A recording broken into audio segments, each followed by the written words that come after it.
السلام علیکم ورحمۃ اللہ وبرکاتہ۔ الحمدللہ رب العالمین والصلاة والسلام علی رسولہ الکریم، اما بعد فاعوذ باللہ من الشیطان الرجیم، بسم اللہ الرحمن الرحیم۔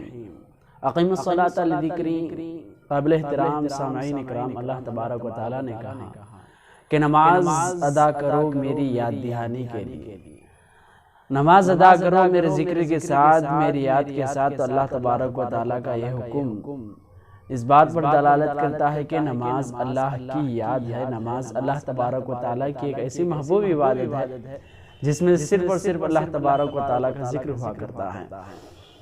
تو رسول اللہ صلی اللہ علیہ وسلم نے کئی ایسے نماز میں دعائیں سکھائیں جو اللہ تبارک و تعالیٰ سے انسان بات چیت کرتا ہے، انسان اللہ سے سوال کرتا ہے، اللہ تبارک و تعالیٰ اس کا جواب دیتا ہے۔ تو ساری کی ساری نماز کے سارے ارکان میں ایسی دعائیں، ایسے اذکار پائے جاتے ہیں جو اللہ تبارک و تعالیٰ کی یاد ہوتی ہیں۔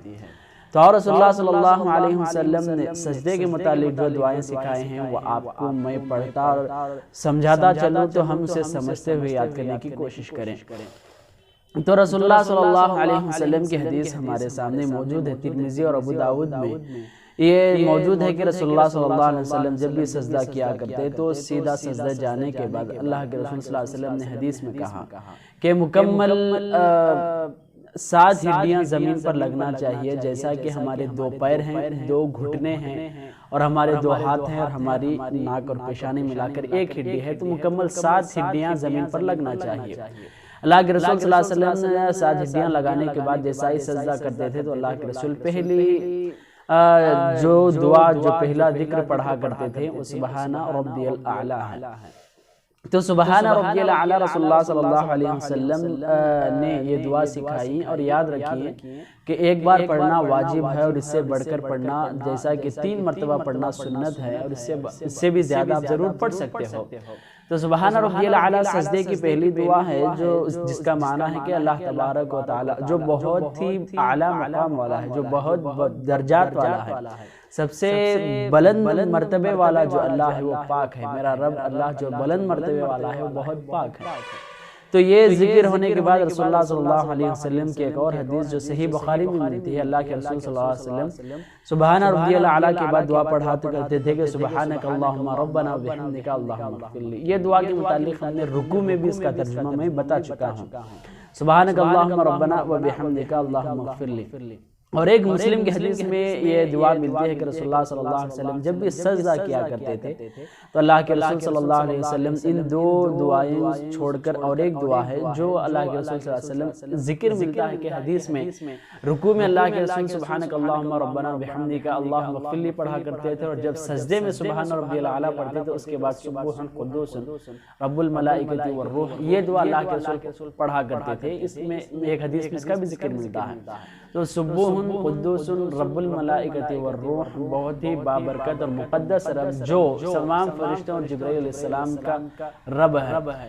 تو اس کے علاوہ اور چند ایسے احادیث ہمارے سامنے موجود ہیں جو اللہ کے رسول صلی اللہ علیہ وسلم سجدے کی حالت میں پڑھا کرتے تھے، جیسا کہ مسلم کی اور ایک حدیث ہے جو اللہ کے رسول صلی اللہ علیہ وسلم کی دعا بھی اس میں بتائی گئی کہ اللہ کے رسول اللہم لکا سجدت وبک آمنت ولک اسلمت سجد وجہی للذی خلقہ وصورہ وشق سمعہ وبصرہ تبارک اللہ احسن الخالقین۔ یہ دعا بھی اللہ کے رسول سجدے میں پڑھا کرتے تھے۔ اس کا ترجمہ میں کرتا چلوں، اللہ تبارک و تعالیٰ میں تیرے لیے ہی سجدہ کرتا ہوں، اللہم لک سجدت وبک آمنت ولک اسلمت، میں تجھ پر ایمان رکھتا ہوں، تجھ پر یقین کرتا ہوں، اور میں اپنے آپ کو تیرے حوالے، یعنی میں مسلمان ہوں، اسلام قبول کیا ہوں، اپنے آپ کو تیرے حوالے کرتا ہوں، میں فرما برداری کرتا ہوں۔ سجدہ وجہی للذی خلقہ، میں سجدہ اس ذات کے لیے کرتا ہوں جس نے مجھے پیدا کیا اور مجھے بہترین صورت بنائی، اور اس نے میرے لیے کان، آنکھ بنائے، اور جو بہت ہی بابرکت اور زبردست بنانے والا، پیدا کرنے والا ہے۔ اس طرح رسول اللہ صلی اللہ علیہ وسلم سجدے کی حالت میں دعائیں کیا کرتے تھے۔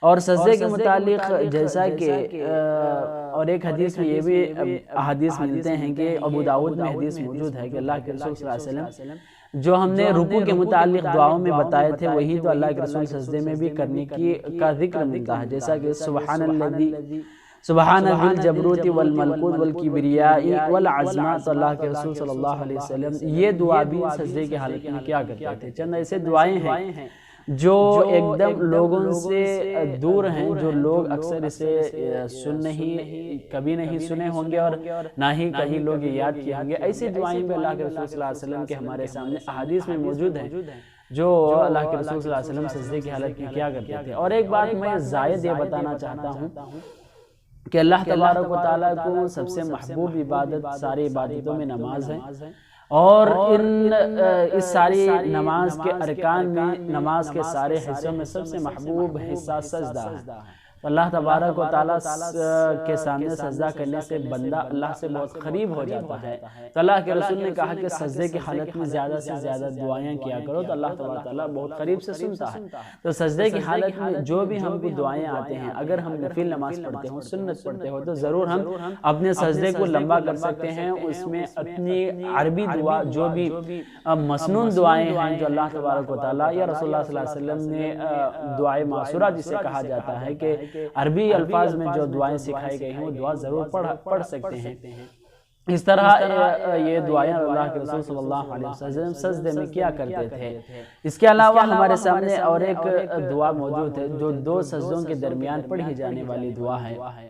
دو سجدوں کے درمیان پڑھی جانے والی دعا کے متعلق رسول اللہ صلی اللہ علیہ وسلم کی ایک حدیث ترمذی، ابو داود میں موجود ہے، ابو داود اور ابن ماجہ میں موجود ہے کہ اللہ کے رسول صلی اللہ علیہ وسلم جب بھی ایک سجدے سے اٹھتے تو درمیان میں وقفہ کرتے اور اطمینان کے ساتھ اللہ کے رسول بیٹھتے تھے اور یہ دعا پڑھا کرتے تھے کہ رب اغفر لی، رب اغفر لی، اے اللہ میری مغفرت فرما، اے اللہ میرے گناہوں کو معاف فرما، اے اللہ میں گناہ سے پناہ چاہتا ہوں. اس طرح اللہ کے رسول دو سجدوں کے درمیان ایک دعا پڑھا کرتے تھے. اس کے علاوہ اور ایک دعا ہے جو الحمدللہ اکثر لوگ اس دعا بھی یاد بھی کیے ہیں اور پڑھتے بھی رہتے ہیں. یہ دعا ابو داود اور ترمذی میں بھی موجود ہے، ابن ماجہ میں بھی موجود ہے. اللہ کے رسول صلی اللہ علیہ وسلم جب ایک سجدہ کرتے، جب دوسرے سجدے کے لیے اللہ کے رسول صلی اللہ علیہ وسلم کا جو درمیان کا وقفہ ہوتا تھا تو دو سجدوں کے درمیان اللہ کے رسول اطمینان کے ساتھ بیٹھتے تھے. وہاں پر بہترین دعا پڑھا کرتے تھے جیسا کہ ہمارے سامنے موجود ہے. اللہم اغفر لی وارحمنی واہدنی واجبرنی وعافنی وارزقنی ورفعنی.